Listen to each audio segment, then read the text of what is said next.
In Cree, I would call it's Mino Biimatisiwin, saying that you have a peaceful life, a good life, where you're comfortable, where you're at, and interpret it as a good life or a peaceful life. So we try to attain to this level as individuals, as nations. The Mino Biimatisiwin, you're comfortable spiritually, you're comfortable physically, mentally, socially, all the aspects, right, of us human beings. So in terms of, like I said earlier, with our nannies and papas, they need to be more comfortable to have, they live their life already, they need their own peaceful spot or comfortable spot, the Mino Biimatisiwin, and also with their grandchildren, their children and grandchildren, to have a comfortable home where they can raise their children. So when is that? When do we attain to that level? It's regarding housing, right? To have a spot where you call home and to live your life peacefully in that home and raise your children for the future.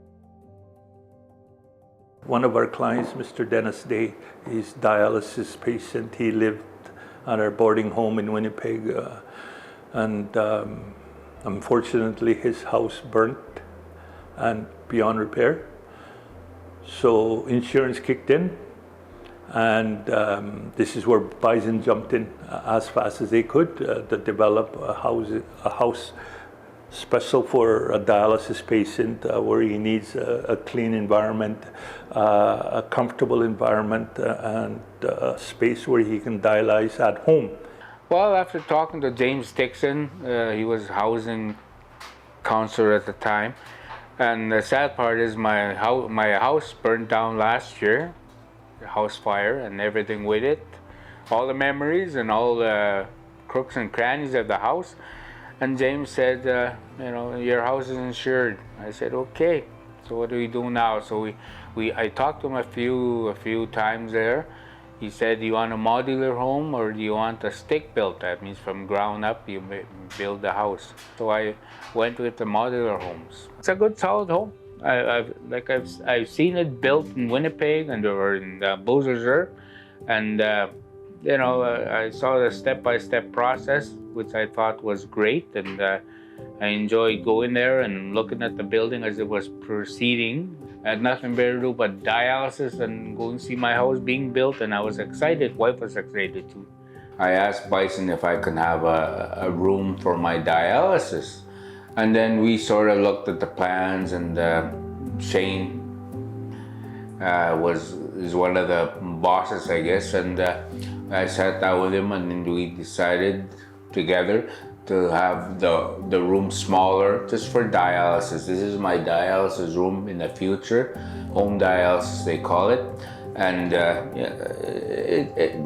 Bison, helped out and made a room and made these little gizmos back here. What do you call this? Reverse osmosis system. So I'll have to get used to that. Right now my water is from the lake or from the river, and it has to be filtered for me to use it in a dialysis situation.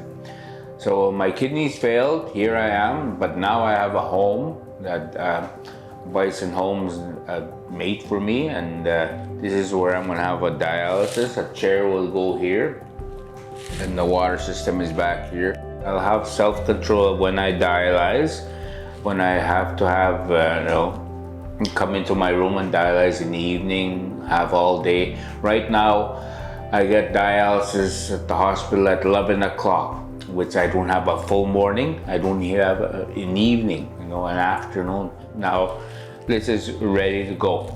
I just have to have training, equipment brought to me, and there's hookups for my dialysis unit here behind me, and the reverse osmosis thing for my water to be clean. And that's all I need, just a place to enjoy and relax and have a dialysis. I have to have it 4 hours every other day. So that's my life right now, Monday, Wednesday, and Friday. But if I can control when I have it, I can, go out all day, come back and enjoy my dialysis place at home. I want to thank Bison for that, for really being there and letting me express what I wanted in this building, and they have done that.